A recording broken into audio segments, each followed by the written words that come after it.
저는 이제 저번 수요일이죠. 저번 수요일 수요 예배 전에 저녁 식사를 했습니다. 네, 형서 형제님과 저녁 식사를 했습니다. 네, 맛있는 식사를 했는데요.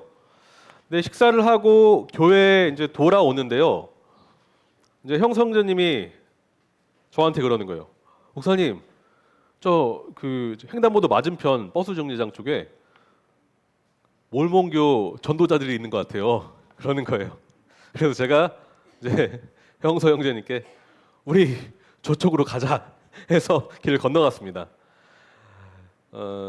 제가 이제 몰몬교 성지를 가본 적이 있거든요. 그쪽 이제 도시에 가본 적이 있는데요. 그래서 좀 익숙하기도 하고 또 안타깝기도 하고 그래서 좀 대화 좀 하고 싶어서 갔습니다. 대화를 나눴습니다. 저는 뭐 이미 알고 있었지만 뭐 왜 왔는지 뭐 하는지 당신들이 가르치는 교리가 뭔지 물어봤습니다. 근데 몰몬교는요, 조셉 스미스라는 그 선지자가 계시를 받아서 받은 말씀을 가지고 전도하는 그런 이단 단체예요. 근데 그들은 예수님을 믿는다라고 이야기는 합니다. 구원을 받을 때 예수님을 믿어야 돼요 말을 하는데요. 그러나 믿음만으로는 부족하다라고 말해요. 계명을 지켜야 된다라고 말을 합니다. 그런데 전도하는 게요, 그 순종의 한 일부분이에요. 그러니까 그들은 구원받기 위해서 전도한다라고 말할 수가 있습니다. 태평양을 건너와서 이 머나먼 목포 땅에 와서 멀끔하게 생긴 청년들이 인생을 허비한다라는 것이 저는 너무나 안타까웠습니다. 그래서 제가 복음을 전했어요. 당신들이 전하는 말씀은 비성경적이다. 오직 믿음으로만 구원받는다. 오직 믿음으로만 구원받는다. 예수님이 십자가에서 모든 걸 다 이루셨다라고 이야기를 했지만 그들은 이미 세뇌당하기 때문에 받아들이지 않았습니다. 저는 몰몬경을 그들이 선물로 줘서 받긴 받았습니다. 받긴 받고 제가 다시 믿음으로만 구원받는다 이야기하고 이제 떠났는데요. 참 안타깝죠. 너무나 안타깝습니다. 그런데 저는 이 몰몬교 청년들을 통해서 회심하기 전에 바울을 떠올리게 됩니다. 바울을 떠올리게 돼요. 너무도 열정적이었고 너무도 그런 열망이 가득 차서 그가 이루고자 하는 목표를 이루기 위해서 열심히 살았던 그 바울 말이죠. 그는 그런데 지금 이렇게 말합니다. 회심하고 난 뒤, 복음으로 인생이 바뀌고 난 뒤에 바울은 지금 14절에서 이렇게 말해요. 같이 한번 보실까요? 다시 한번.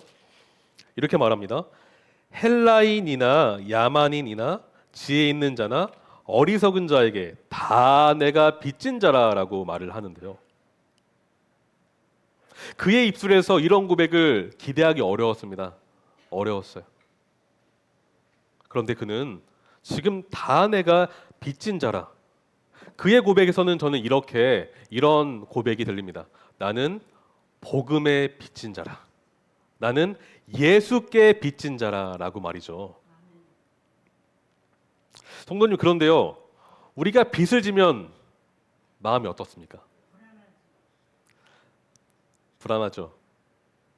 빚만 생각하면 정말 가슴이 무겁습니다. 어깨에 1톤짜리 어떤 바벨이 올려 있는 것처럼 그냥 저 땅바닥으로 꺼질 것만 같은 그런 심정입니다. 빚이 크면 클수록 그래요.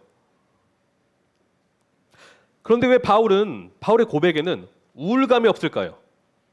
빚을 졌다라고 하는데 침울하지 않을까요? 낙심하지 않을까요? 절망하지 않을까요? 왜? 되려 기쁨과 소망이 넘쳐 흐르는 것일까요? 왜 빚을 졌다라고 하는데 그럴까요? 그의 빚은 은혜의 빚이기 때문입니다. 그의 빚은 은혜의 빚이기 때문인데요.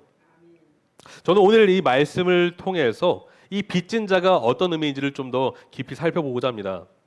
첫 번째는 빚진 자의 의미를 한번 살펴봤으면 좋겠어요. 빚진 자의 의미. 빚진 자의 의미. 이 빚진 자라는 이 헬라어 단어는요, 신약에서 7번 사용이 되는데요. 제가 대표적으로 몇 개만 말씀드릴게요. 우리가 주기도문 산상수훈 때 주기도문을 배우셨죠? 주기도문 6장 12절에 우리가 우리에게 죄 지은 자를 사하여 준 것 같이 우리의 죄를 사하여 주셨고 했을 때 여기서 죄 지은 자가 동일한 단어예요. 무엇일까요? 그러니까 우리가 영적으로 하나님께 죄를 범했을 때 우리는 영적인 빚을 쌓고 있는 것입니다. 그러니까 여기서 빚을 진 사람, 죄인이 바로 빚진 자, 죄 지은 자 동일한 단어인데요. 둘째는 우리가 1만 달란트 빚진 자 비유에서 찾을 수가 있어요. 마태복음 18장 24절에 나오죠.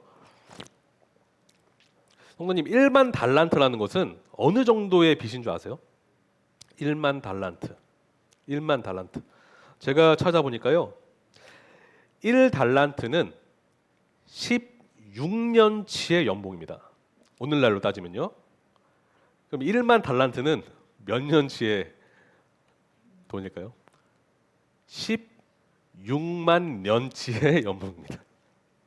그러니까 만약에 오늘날 돈으로 환산하면요. 거의 6조에서 10조 정도 가량 된다고 해요. 갚으실 수 있겠어요? 6조에서 10조. 지금 이 비유에서 말하는 것은 어떤 돈의 액수를 말한다기보다는 그만큼 갚을 수가 없는 빚을 졌다라는 것입니다. 그런데 그 임금이 어떻게 했어요? 죽을 때까지 대대손손 갚아라라고 하셨나요? 아니죠. 탕감해 줬습니다. 은혜로 탕감해 주셨어요. 좋은 임금에게 평생 대대손손 일해도 갚을 수 없는 거대한 빚을 면제받게 되었는데 이 비유는 지금 그것을 말하고 있습니다. 그런데 여기서 1만 달란트 빚진 자가 동일한 단어입니다. 빚진 자. 그런데 바울은 아까도 말씀드렸지만 빚을 졌다라고 하는데 무거워야 되는데 무겁기는커녕 가벼워 보여요. 그러니까 우리가 의무라고 했을 때는 굉장히 자발적이지 않고 누가 시켜서 한 마지못해서 한 그런 느낌을 우리가 상상해 볼 수 있지만 그가 가진 의무는 굉장히 자발적인 의무라고 우리가 볼 수가 있습니다. 바울이 진 빚은 아까도 말씀드렸지만 은혜의 빚이기 때문입니다. 은혜의 빚이기 때문입니다.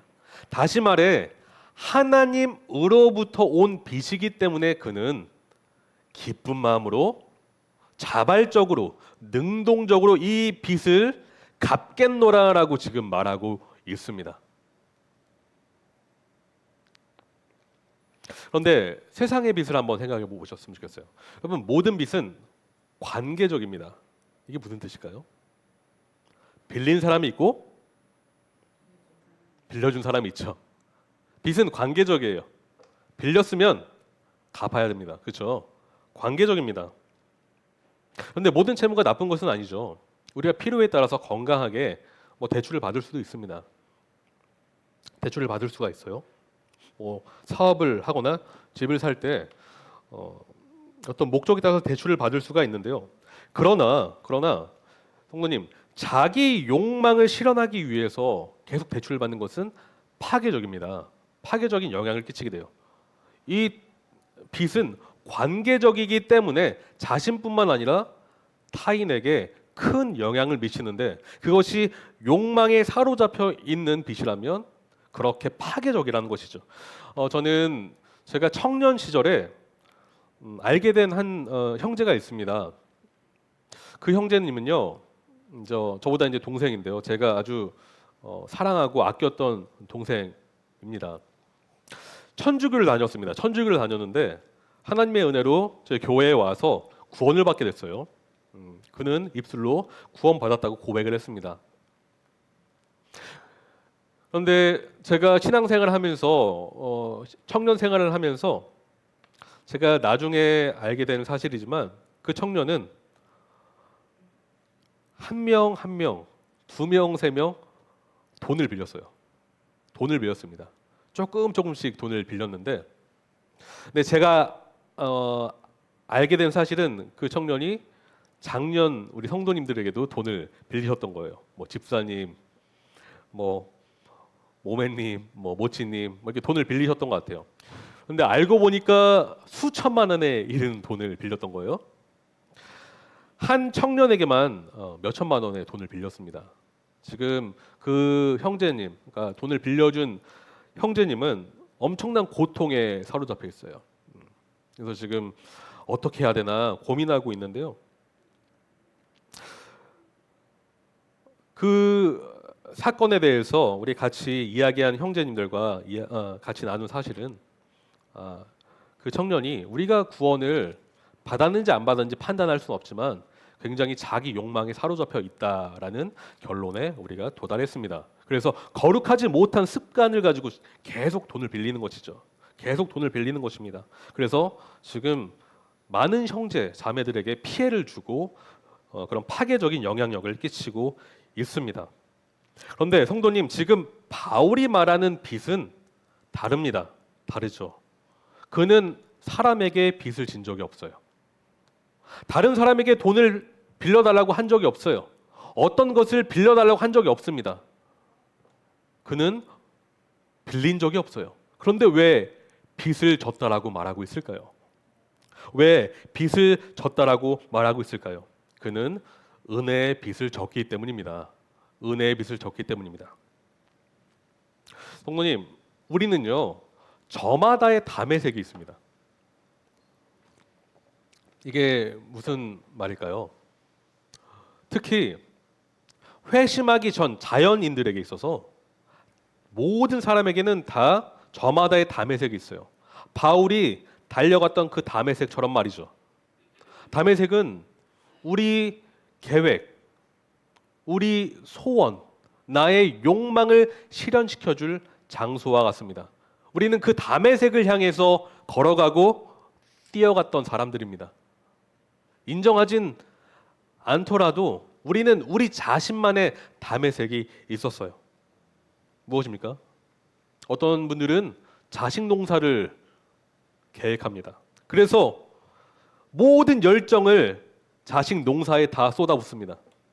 어떤 분들은 10억 만들기, 노후, 대책, 그것에 모든 인생을 다 쏟아붓습니다.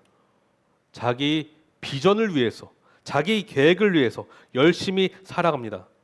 어떤 분들은 지식을 쌓습니다. 그래서 수많은 지식들을 섭렵해서 어떤 경지에 도달하려고 합니다. 어떤 분들은 심지어 존경받는 종교인이 자신의 담의색입니다. 자신의 담의색이에요. 그래서 저마다 담의색을 향해 달려가요. 그런데 그곳에 누가 없을까요? 예수님이 없어요. 예수님이 안 계십니다. 지금 무엇을 쌓고 있을까요?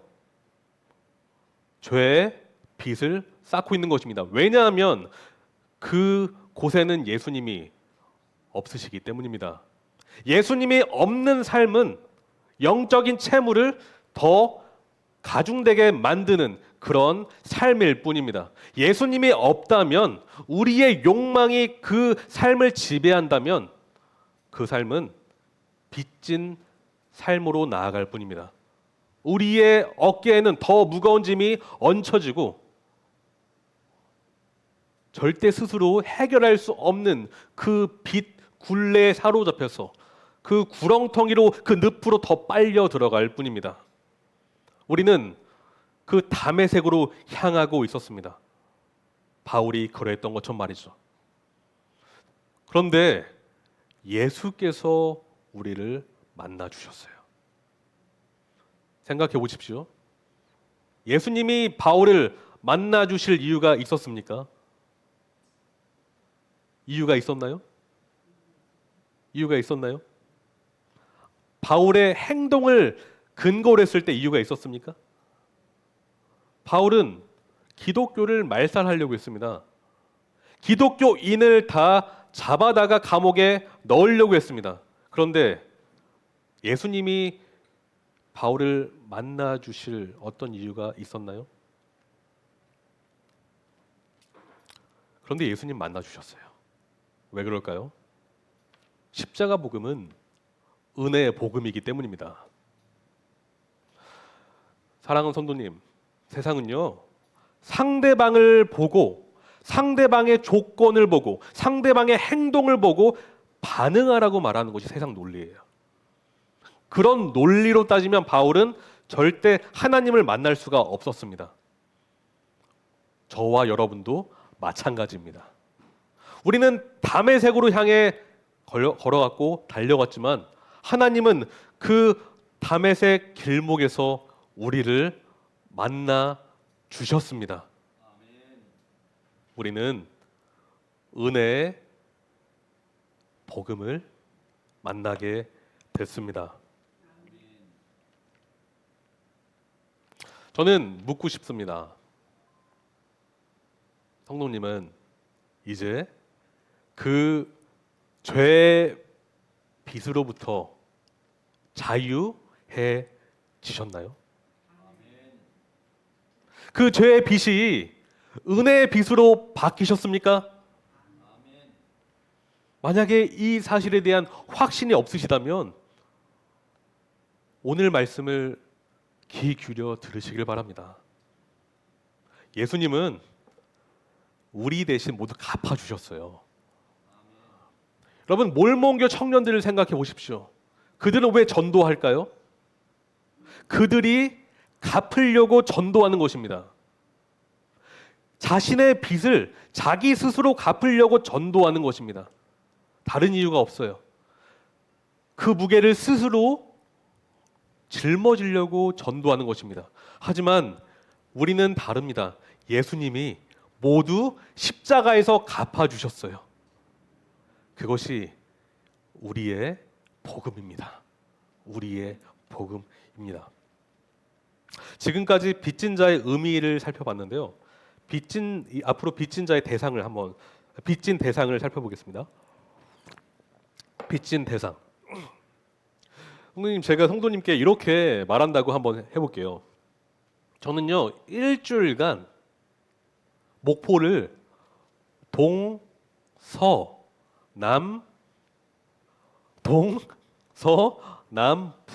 일주일 동안 목포 동서남북을 다 돌아다녔습니다. 이게 무슨 뜻일까요? 일주일 동안 목포를 안 가본 데가 없습니다라는 의미이겠죠. 동서남북이라는 것은 그러한 의미로 사용이 됩니다. 그렇죠? 전 지역을 다 돌아다녔다라는 의미로 사용이 됩니다. 지금 14절을 보시면 이렇게 말합니다. 헬라인이나 야만인이나 지혜 있는 자나 어리석은 자. 이 표현이 약간 이런 표현이에요. 다시 말해 그가 빚진 대상은 누구라고요?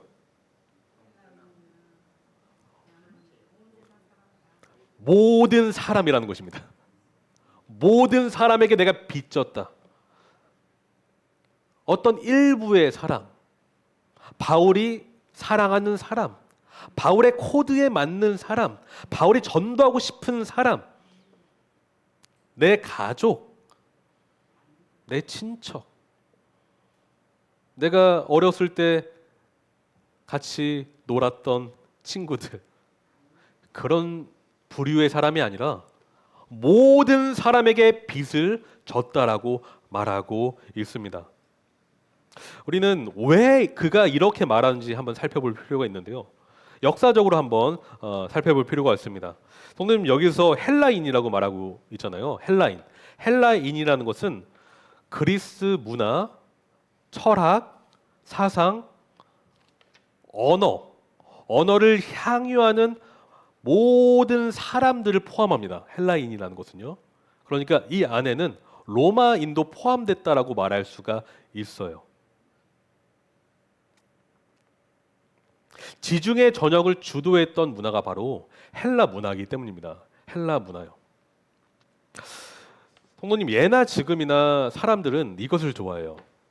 주류, 비주류를 나누기를 좋아합니다.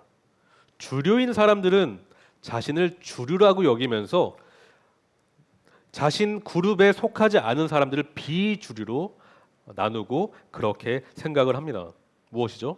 힘, 권세, 재력, 학벌, 명예, 어떤 큰 영향력을 가진 사람일수록 더 그렇습니다. 자신을 주류라고 생각해요. 자신을 주류라고 생각하고 자신의 말이 힘이 있고 권세가 있으며 능력이 있으며 나의 뜻으로 모든 것이 다 이루어질 수 있다라는 착각에 빠져서 살아갑니다.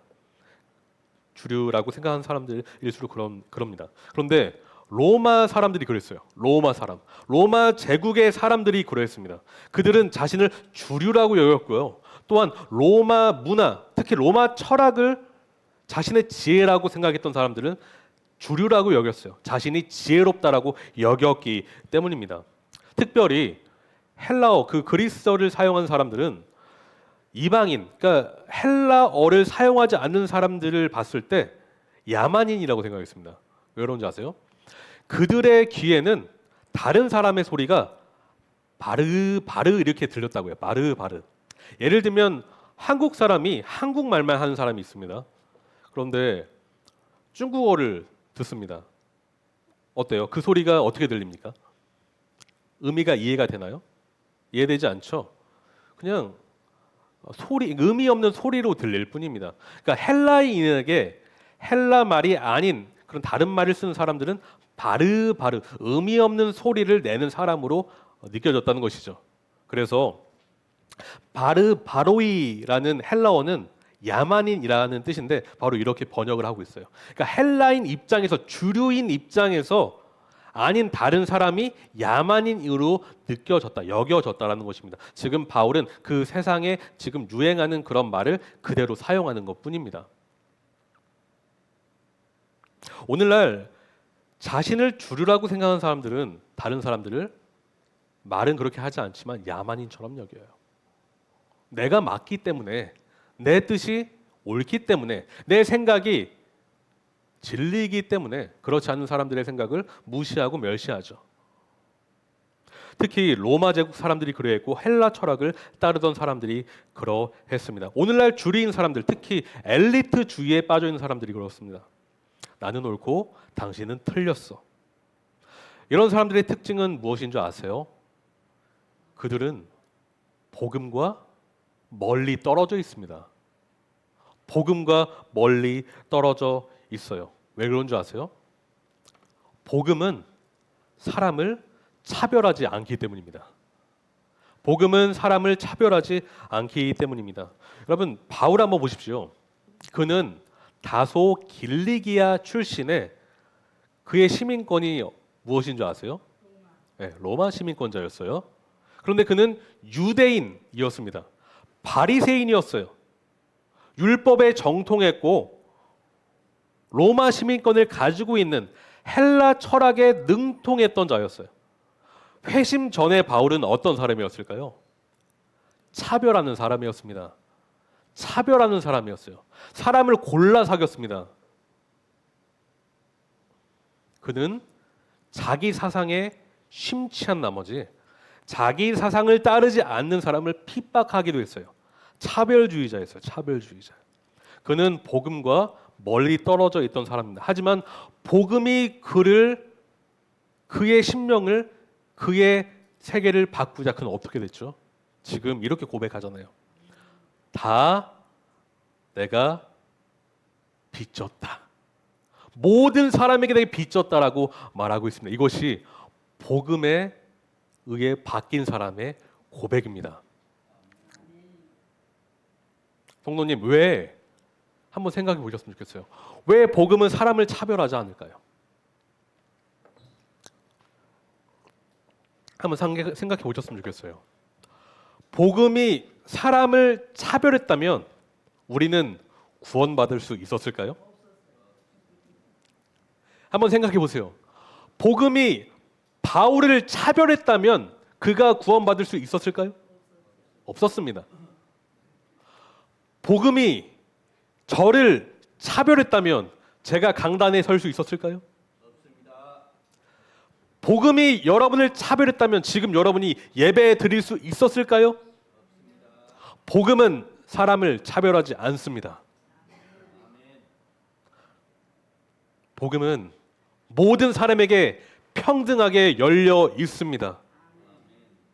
복음은 차별하지 않습니다. 모든 사람을 낮추고 모든 사람을 높입니다. 지금 저희가 로마서를 나중에 보시겠지만 바울은 모든 사람이 유대인이든 헬라인이든 모든 사람이 다 죄 아래 팔려 있다라고 말해요. 복음은 평등하게 대하여 모든 사람이든 혈통, 인종, 그의 어떠한 힘, 권세 상관없이 모든 사람이 다 죄인이라고 이야기합니다. 그래서 평등해요. 복음은 평등합니다. 그런데 복음은 모든 사람을 높여요.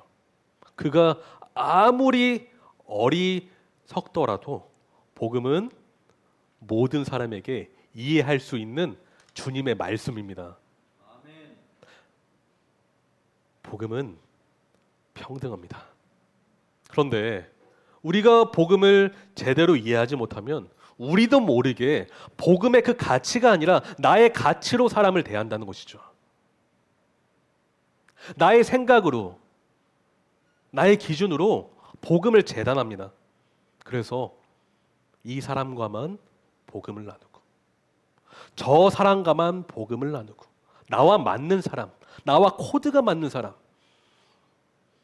성도님, 그건 복음이 아닙니다. 복음은 차별하지 않습니다. 모든 사람을 평등하게 대하기 때문에 우리가 구원받았다는 사실을 기억하셨으면 좋겠어요. 바울이 그래서 내가 다 빚졌다라고 말하고 있잖아요. 그런데 로마 그 주류라고 자신을 생각했던 로마 시민을 보십시오. 그들은 십자가를 미련한 것이라고 여겼습니다. 지혜자들은 미련한 것이라고 십자가를 여겼는데요. 고린도전서 1장 18절에 십자가 도가 멸망하는 자들에게는 미련한 것이요라고 말해요. 십자가의 도가 미련하다라고 말하는 이유는 논리적으로 봤을 때 당연해 보입니다. 당연해 보여요. 여러분이 로마 시민이라고 한번 생각해 보십시오. 로마 시민. 그런데 어떤 로마 식민지에 목수한 청년이 구원자래요. 납득이 될까요? 로마 시민에게? 그 제국의 시민에게? 말이 안 되죠. 더더군다나 유대인의 왕, 로마 황제, 그 황제의 권위를 반역한 그 정치 범죄자가 구원자래요. 이해가 될까요? 이해가 안 되죠. 가장 수치스럽고 가장 잔인한 형벌인 십자가 형벌로 죽임 당했대요. 그가 구세주래요. 이해가 될까요? 여러분, 복음은요, 우리의 논리로 이해될 수 있는 것이 아닙니다. 세상 지혜로 이해될 수 있는 것이 아닙니다. 복음은 그렇습니다. 로마 시민들은, 그 자신을 주류라고 믿었던 사람들은, 자기 기준에 스스로의 담의색으로 달려갔던 사람들은, 그래서 그것이 옳다라고 여겼던 사람들은 복음을 미련한 것이라고 생각을 합니다. 복음을 미련한 것이라고 생각을 해요. 오늘날의 세상 사람들도 마찬가지예요. 왜 사람들이 복음을 거부할까요? 왜 거부할까요? 어떤 분들은 말합니다. 좋은 말이죠. 듣기 좋습니다. 그런데 제가 믿기에는 좀 그렇습니다. 저와 생각이 다르기 때문입니다. 어떤 사람이 강하게 거부합니다. 어떤 사람은 부드럽게 거부를 해요. 하지만 그들이 거부하는 이유는 다 똑같습니다. 십자가의 도가 그들에게 미련해 보이기 때문입니다. 미련해 보이기 때문에 그래요.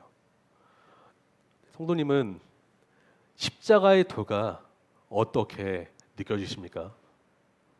미련해 보이십니까? 아니면 여러분에게 유일한 최상의 지식과 지혜로 여겨지십니까? 우리 이 시간 복음에 대해서 한번 생각해 봤으면 좋겠습니다. 성도님은 신앙생활 하시는 그 10년, 20년, 30년, 40년, 50년 동안 복음을 들어오셨어요. 복음. 그런데 여러분에게 복음은 어떤 복음이십니까? 여러분에게 복음은 어떤 복음이십니까? 여러분의 인생을 바꾸는 복음입니까? 아니면 머리에만 남아있는 복음입니까? 사람을 차별하는 복음입니까? 아니면 모든 사람에게 흘러가야 할 복음으로, 그래서 모든 사람을 차별 없이 대하는 인격으로, 삶으로 나타나고 있습니까? 그럼 복음이 우리 것이라고 한다면 복음이 우리 인격이 되어야 될 줄로 믿습니다. 복음이 우리의 것이 됐다면 머리에만 남아있는 복음이 아니라 우리 삶이 되어야 될 줄로 믿습니다. 그래야 그 복음이 우리의 것입니다. 바울을 보십시오. 바울은 달라져 버렸습니다. 달라져 버렸어요. 어떤 목사님의 그 예시가 생각이 나요. 그분이 강단에서 이러한 예를 드셨는데요. 그가 갑자기 이제 강단에 오시더니 얘기를 하시는 거예요.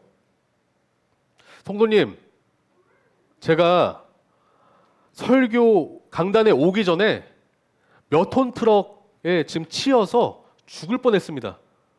정면으로 그 트럭에 제가 부딪혔어요. 그런데 제가 지금 살아 돌아와서 지금 설교하고 있습니다. 그렇게 말을 했다고 해요. 어떻게 느껴지시겠어요? 근데 멀쩡해요. 1톤 트럭도 아니고 엄청나게 큰 그 몇 톤 트럭에 부딪혔는데 멀쩡합니다. 피도 안 흘려요. 멀끔합니다. 그렇게 말했다고 한다면 어떻게 여겨지시겠어요? 하나님의 은혜이든지 기적이든지 저 사람 거짓말하는구나 라고 하지 않겠어요? 어떻게 몇 톤 트럭에 정면으로 부딪혔는데 멀쩡합니까? 네. 진짜 하나님의 기적 아니고서는 그런 일은 없죠. 근데 그가 말했다고요. 그 목사님. 근데 여러분은 왜 예수님을 만났다고 하는데 멀쩡합니까? 왜 예수님을 믿고 복음을 만났다고 하는데 왜 아무 일도 일어나지 않은 것처럼 살아가십니까?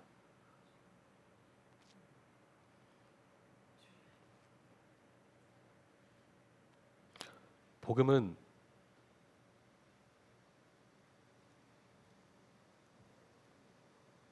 우리 귀를 간지럽히는 어떤 메시지가 아닙니다. 조언이 아닙니다. 우리의 전 인격을, 우리의 전 삶을, 우리의 전 운명을 송두리째 바꾸는 예수 그리스도의 말씀입니다. 그러니까 우리가 그 복음을 따라 사는 게 아니겠어요? 저는 오늘 3가지 적용점을 말씀드리고 싶어요. 첫째는요, 우리는 복음을 전해야 합니다. 복음을 전해야 합니다. 복음을 전해야 합니다. 왜 전해야 할까요? 왜 전해야 할까요? 우리가 복음으로 구원받았기 때문에 복음을 전해야 합니다. 여러분이 복음으로 구원받으셨다면 그 은혜를 이제는 나눠 주셔야 합니다. 죄의 빚이 은혜의 빚으로 바뀐 사람에게 그 은혜는 우리 가슴 속에서 이제 전하라라고 말합니다. 이제 흘려보내라라고 말합니다. 간직하고만 있지 말고 그 은혜를 흘려보내라고 외칩니다. 성령께서는 우리 속에서 그렇게 말씀하고 있어요. 여러분은 값없이 그 구원을 선물로 받으셨나요? 값없이 받으셨습니까? 그럼 값없이 나눠 주십시오. 값없이 나누어 주십시오. 둘째는요, 사명감을 가지고 복음을 전해야 합니다. 사명감을 가지고 복음을 전해야 합니다. 제가 이제 취임식 때 받은 그 패가 있습니다. 담임 목사 이제 패가 있는데요. 그 안에는 이 성경 구절이 적혀져 있어요. 사도행전 20장 24절. 내가 달려갈 길과 주 예수께 받은 사명 곧 하나님의 은혜의 복음을 증언하는 일을 마치려 하면은 나의 생명조차 조금도 귀한 것으로 여기지 아니하노라. 두렵고 떨리는 말씀입니다. 나의 생명조차 조금도 귀한 것으로 여기지 말라고 집사님들과 성도님들이 그렇게 저에게 주셨어요.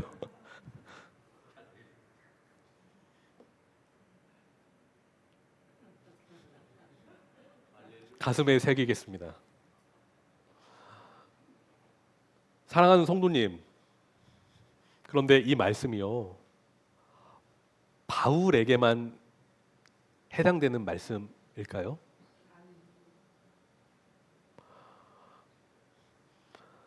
추임패를 받은 저에게만 적용되는 메시지일까요? 물론 제가 먼저 잘 하겠습니다. 그러나 이 말씀은 은혜로 구원받은 모든 성도들에게 해당되는 말씀입니다. 여러분, 사명을 생각해 보십시오. 사명은 우리가 쟁취해서 얻는 것이 아닙니다. 그 임무는 내가 하고자 해서 갖게 된 것이 아닙니다. 누가 주신 것입니까? 하나님이 주신 것입니다. 여러분이 복음의 사람이 됐다라는 것은 여러분은 복음의 빚진 자로서의 사명을, 정체성을 하나님께 수여받으신 거예요. 여러분은 혹시 복음을 전하시다가 핍박 당해 보신 적이 있으신가요? 있으신 것 같아요. 제가 성도님들 신방하면서 얘기 들었을 때 정말 숱한 그런 어려움이 있으신 예들을 제가 많이 봤습니다. 제가 많이 도전됐습니다. 정말 많이 배웠고요. 가족에게, 정말 사랑하는 가족인데 복음만 전하면 그렇게 대적을 해요. 정말 사랑하는 친척인데, 친구인데 복음만 전하면 눈빛이 싹 달라집니다. 은근히 핍박하고, 은근히 왕따시키고, 은근히 멀리하고, 은근히 돌아서고.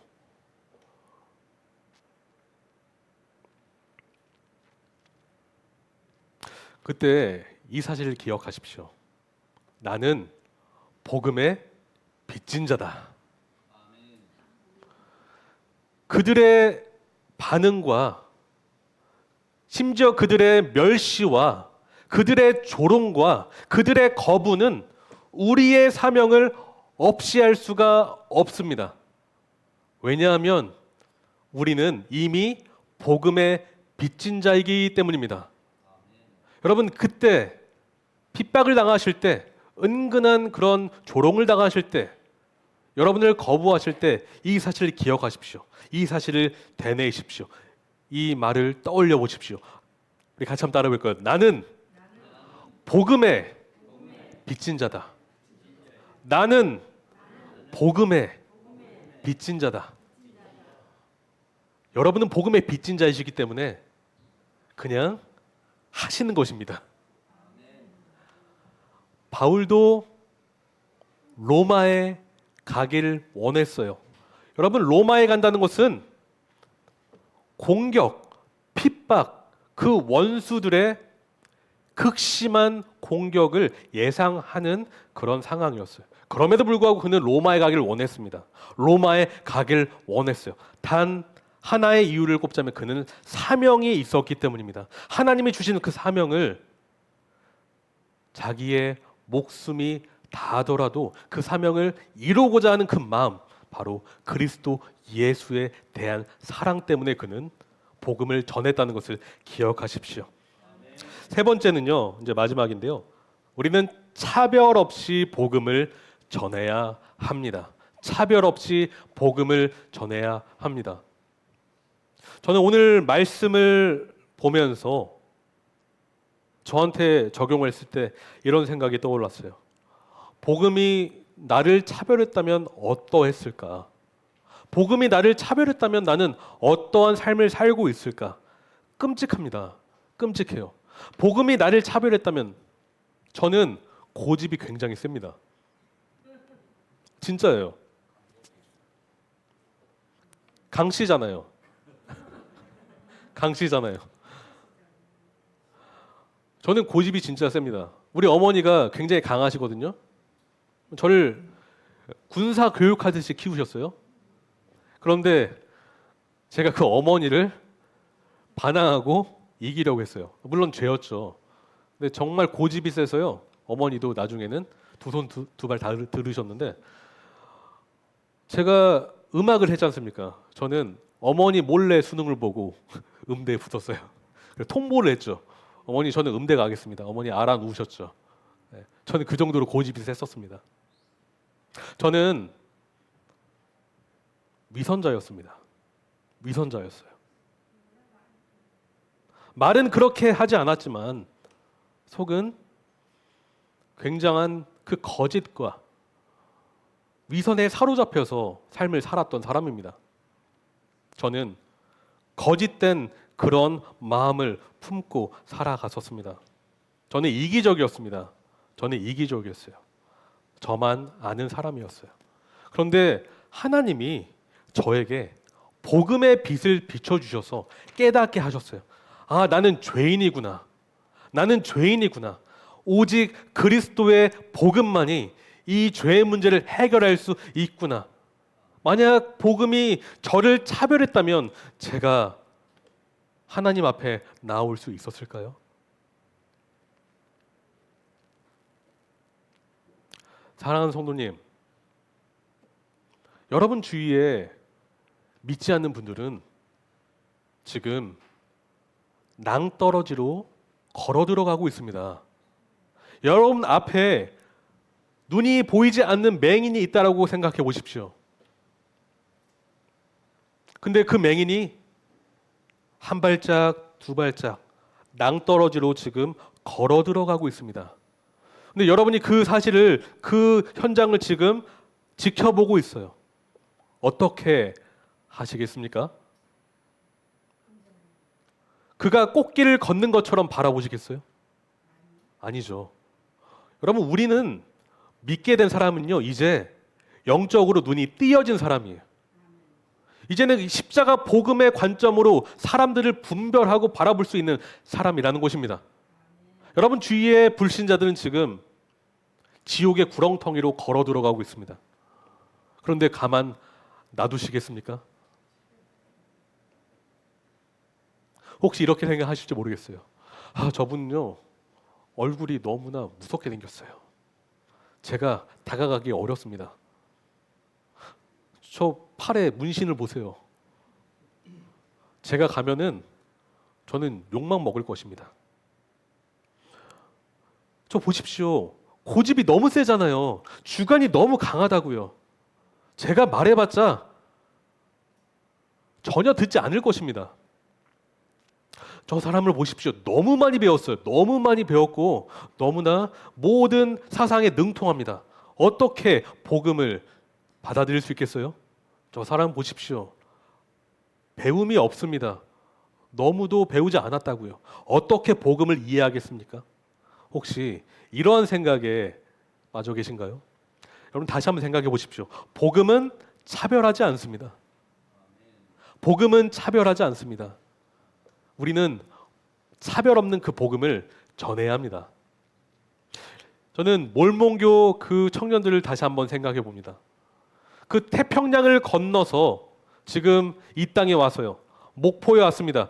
우리 교회 맞은편 그 버스 정류장 뒤에서 몰몬경을 들고 서 있었습니다. 그 먼 곳에서 왜 이곳에 왔습니까? 물론 그들은 거짓 복음을 믿고 억압으로 구원받으려고 복음을 전하죠. 우리는 어떻습니까? 우리는 은혜로 구원을 받았습니다. 그들은 억눌린 그런 마음을 가지고 구원받으려고 그들의 복음을 전하지만 우리는 이미 자유하게 된 자유인입니다. 여러분 기쁘게 복음을 전하실 수가 있습니다. 여러분은 평강 가운데 복음을 전하실 수가 있습니다. 이제 이 사실을 말씀드리고 이제 설교를 마치려고 해요. 사랑하는 성도님, 오직 복음만이 사람을 살립니다. 같이 기도하겠습니다.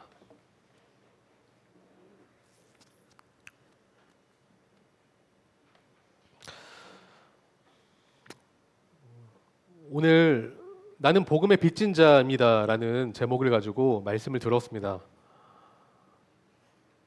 우리 이 시간 내가 누구인지 한번 생각해 봤으면 좋겠습니다.